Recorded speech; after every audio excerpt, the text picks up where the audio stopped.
Bonjour les voileux, bonjour les voileuses, les futurs voileux, les futures voileuses.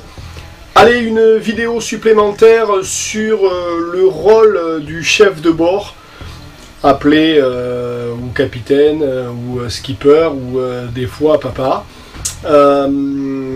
Et aussi, je voulais parler de la discipline à bord.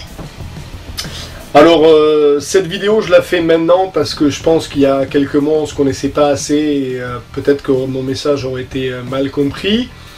Et puis aussi, beaucoup d'entre vous qui m'envoient des messages sur le Patreon en me projetant leurs projets, où ils en sont, les compositions de l'équipage, etc., etc. Donc déjà, félicitations à tous et à toutes pour vos projets, et j'espère, alors là je vous le demande de tout cœur, faites-moi des petites vidéos, n'ayez pas peur de la caméra, vous faites ça au téléphone. Voilà, moi c'est Pierre, moi ça m'accompagne, mes deux enfants, voilà le bateau et on aimerait faire ça. Vous me les envoyez, moi je me ferai un plaisir de les mettre en ligne sur le YouTube channel, pas que on veut ce soit du, comment dirais-je, de l'exhibition, mais plutôt pour que les gens aussi voient qu'ils ne sont pas tout seuls dans leur projet, qu'ils voient comment les autres, comment se composent les équipages et les bateaux, et ça... On se motive les uns les autres et je pense que cette motivation-là, elle est importante. Pour moi, c'est un aspect primordial de la vie en bateau, c'est de savoir qu'on est des centaines à passer à travers le même questionnement, les mêmes choses et de le faire. Bref. Donc ça, c'est une première chose. Donc allez-y, envoyez-moi vos vidéos. Deuxièmement, je vais aller sur un aspect disciplinaire de ce que je pense de la vie en mer. Donc vous allez voir, je suis un garçon je suis pas le dernier à faire la fête. Tous mes amis vous le diront, et je fais pas mal de conneries. Et puis il y a d'autres aspects qu'il faut qu'on voit ensemble.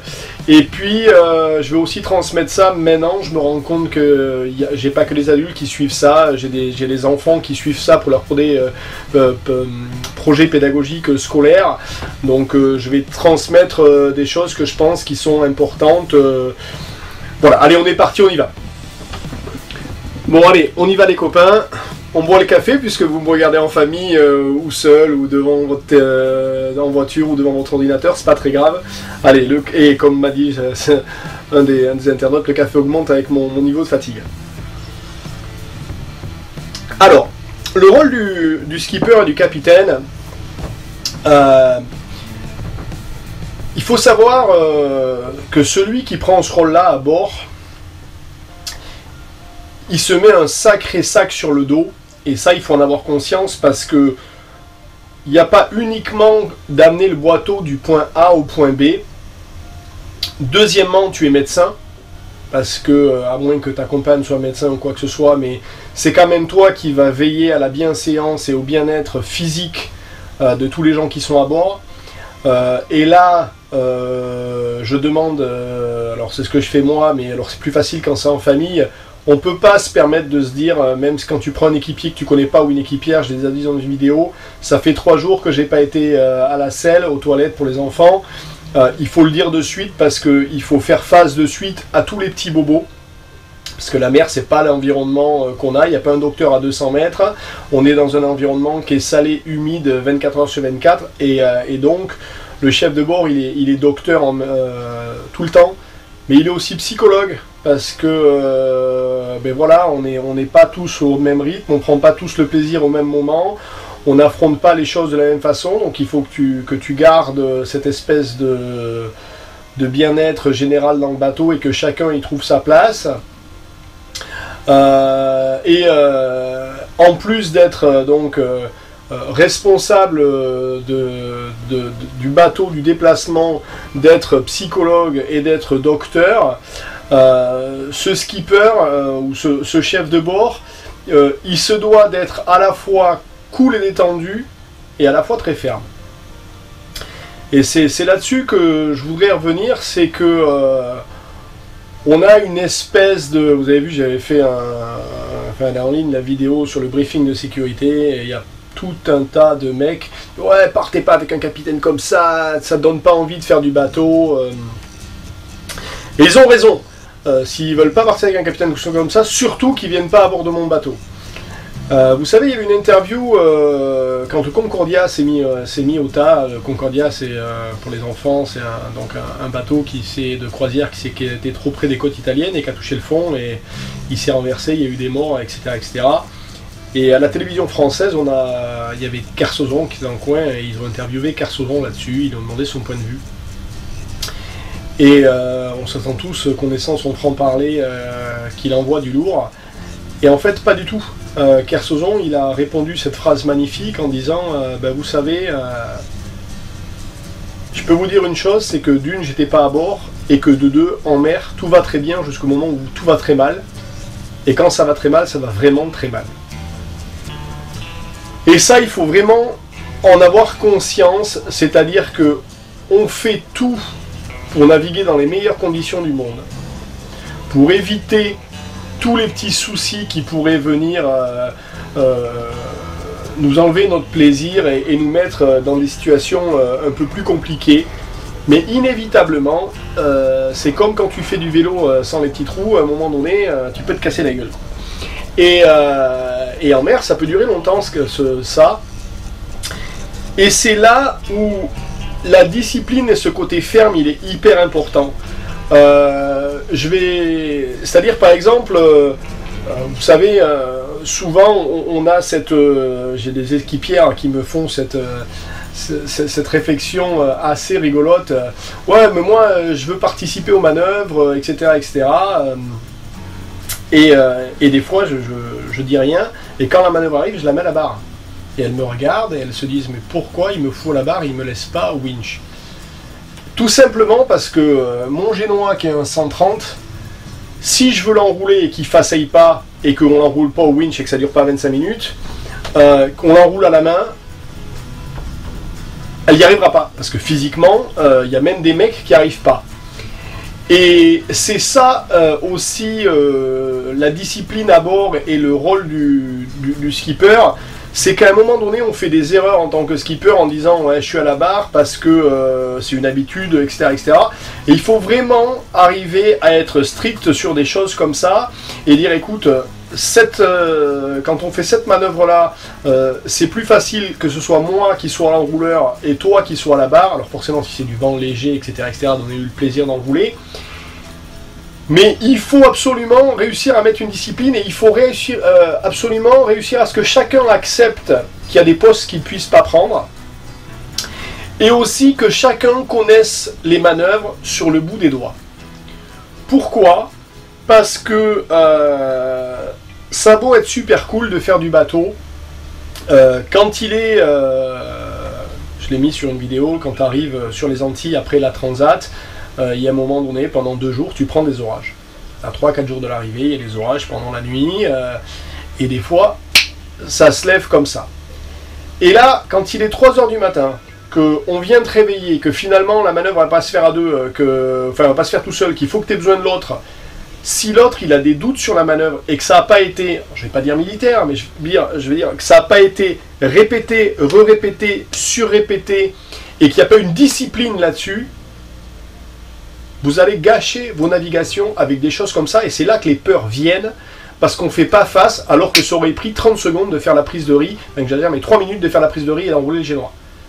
Et si ça a été répété à l'avance et qu'il y a eu de la discipline, et là je le dis pour les compagnes et les enfants, je dis pas que la compagne doit être en train de faire des choses et que les enfants doivent être en train de faire des choses, je dis que le capitaine doit savoir mettre chaque personne à sa place, et qu'il faut s'entraîner à faire des virements de bord, des empannages, des prises de riz, des enroulements de génois, des changements de cap, que tout le monde sache où il doit être, connaisse les termes techniques, et que moi j'ai pris un plaisir fou avec mes 2 équipiers en transat que je salue, voilà.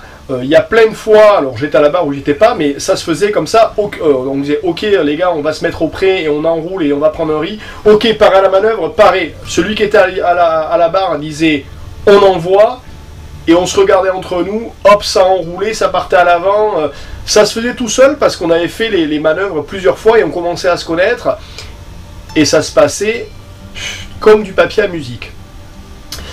Et cette discipline-là, malgré les flux de traversière que tout le monde joue sur un bateau, elle est nécessaire et elle permet de garder une super atmosphère à bord du bateau. Ça ne veut pas dire que parce qu'à des moments, chacun reprend son poste et c'est maintenant qu'on le fait, que le reste du temps, le mec, voilà, sur la vidéo du briefing, c'est un casse-couille 24 heures sur 24, pardon pour mon français. C'est un emmerdeur. Pas du tout. Il y a des moments, quand on traite les sujets de sécurité, on n'est pas en train de rigoler et de ricaner, et on va travailler l'homme à la mer. Je peux vous assurer que de nuit, avec le manque de visibilité, le stress, la peur, si cette manœuvre-là, elle n'a pas été répétée 250 fois, et que vous la connaissez pas sur le bout des doigts, ça va cafouiller. Vous allez vers un cafouillage. Tu sais plus s'il faut que tu descendes prendre la position, que tu essayes de montrer le mec du doigt, trop tard. Tu as perdu 3 minutes, c'est fini. Le mec, il est... Donc... et c'est pareil pour toutes les manœuvres. Une prise de riz, là je fais ça parce que je lisais un truc là sur les prises de riz sur Facebook, et je me mets au pré-bon plein, je me mets face au vent, je mets du monteur, je mets du monteur. Je vous ferai une vidéo là-dessus dans pas longtemps. Mais quelle que soit la décision ou la façon que vous faites votre prise de riz, parce qu'il n'y a pas une méthode absolue, hein, on ne prend pas une prise de riz de la même façon en solo qu'à 6. Et on ne prend pas une prise de riz de la même façon dans 5 mètres de vague que dans une mer calme.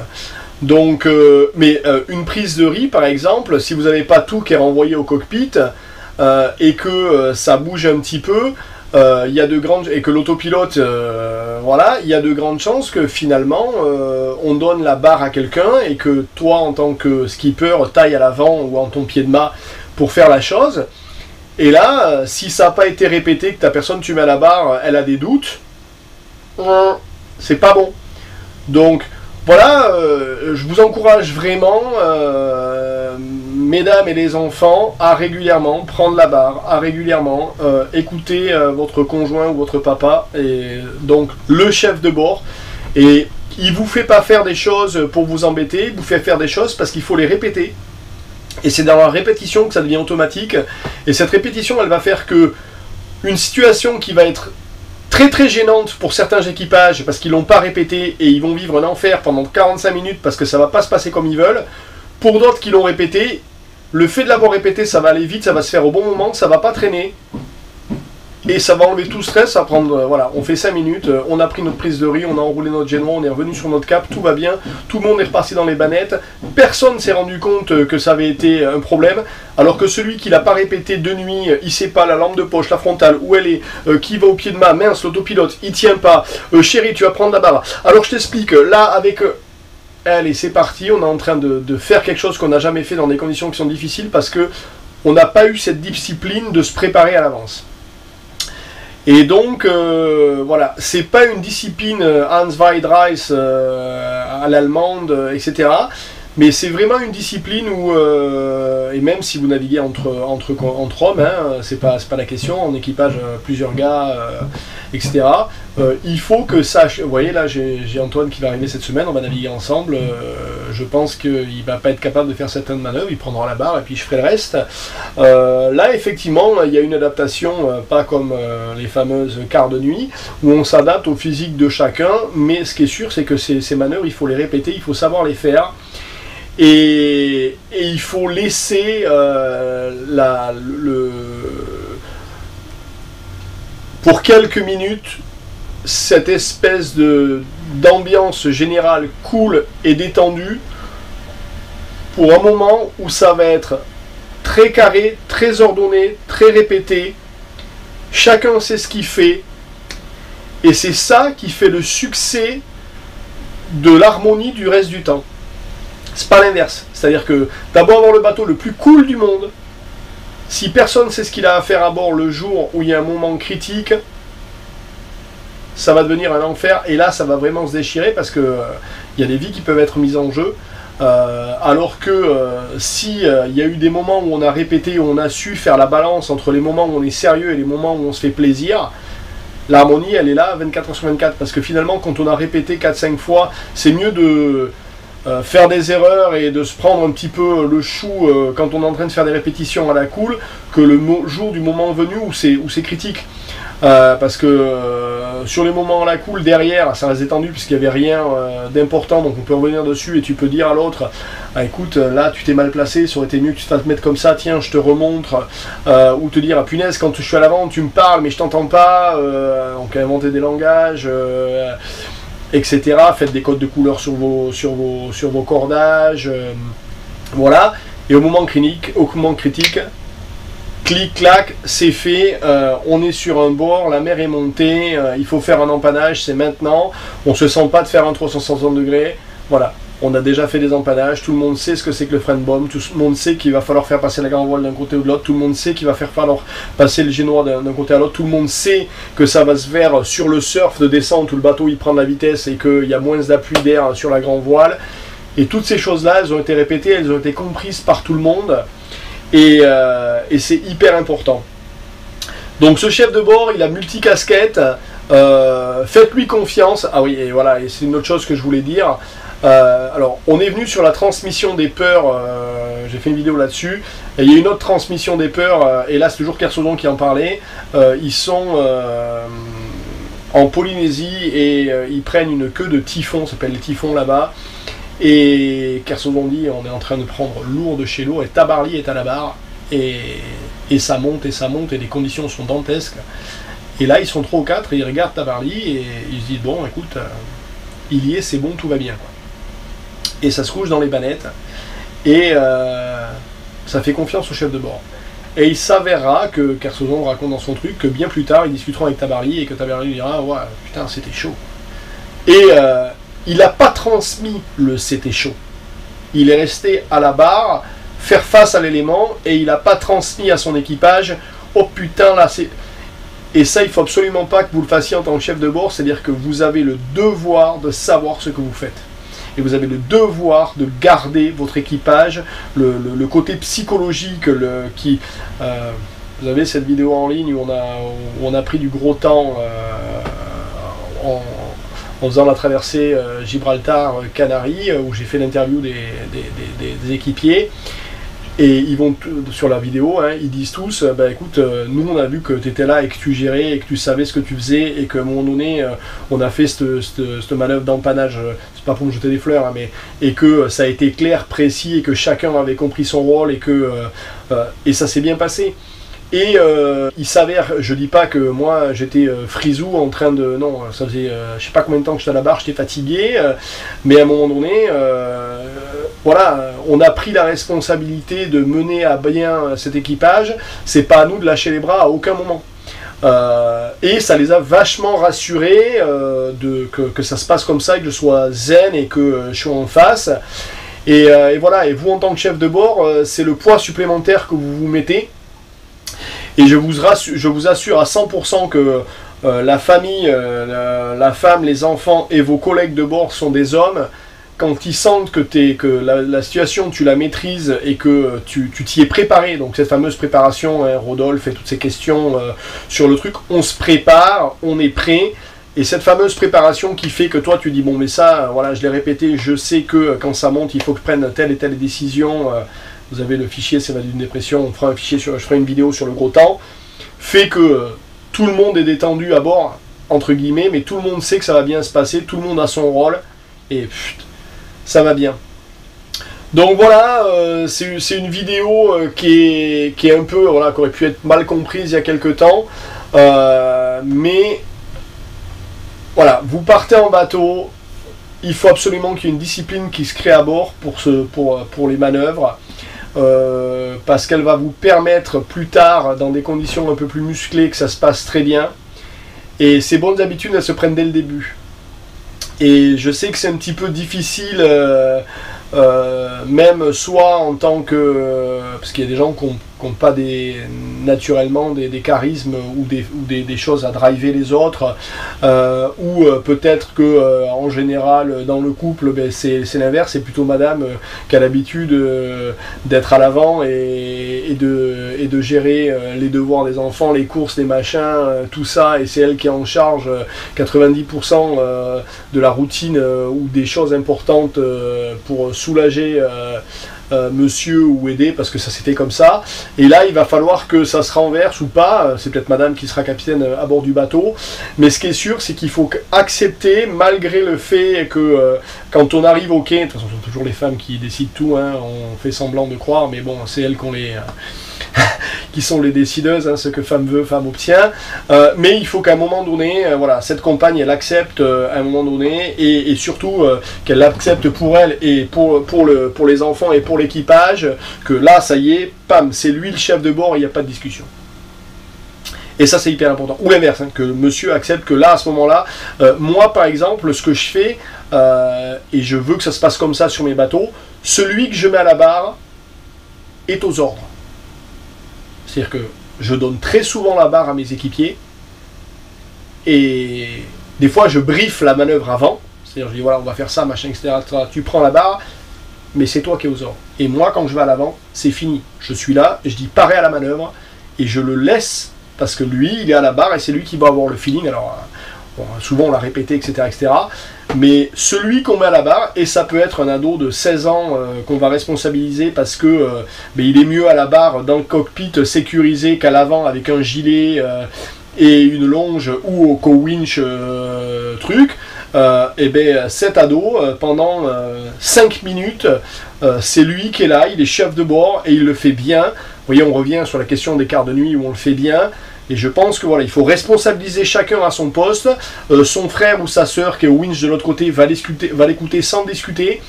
C'est hyper important. Et maman et papa vont écouter aussi le fait que c'est lui qui est à la barre et que c'est maintenant qui nous dit pas à virer, on vire. Et la manœuvre elle se fait. Voilà les amis, j'espère qu'elle a été bien comprise. Revenez vers moi avec ça. Mais vraiment... je suis pas militaire dans ma... Bon voilà, mon père était, salut papa, était un grand philosophe de la main droite comme on dit. Moi j'ai été éduqué voilà, il y avait une ligne de chaque côté à pas franchir. À chaque fois que je l'ai franchi, je suis assuré que j'ai un petit coup de pied dans les fesses qui m'a ramené sur le droit chemin. Et bien heureusement parce que ça m'a évité, je pense, bien des débords dans la vie. Et je l'en remercie pour ça. Et je pense que sur le bateau c'est exactement la même chose. Il y a les lignes de la liberté où on se fait plaisir. Et puis il y a les deux lignes de chaque côté où à partir de là il faut être dans la discipline, il faut faire les choses. À partir de là c'est la même chose, et si vous faites ça, je vous assure que vous allez passer un plaisir absolu sur les bateaux, parce que vous allez enlever aussi plein de doutes en les ayant répétés. Voilà, j'espère que cette vidéo aura été utile.